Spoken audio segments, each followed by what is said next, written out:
Hola mis queridos amigos de Tecnomaster, sean bienvenidos a otro nuevo tutorial.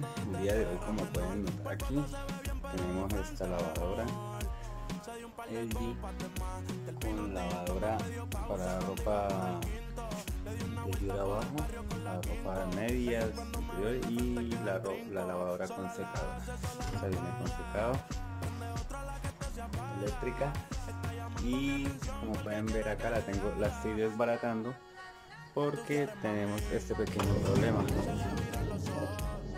Cuando gira hace mucho ruido y pues la idea de esto sería cambiar los rodamientos, ¿sí?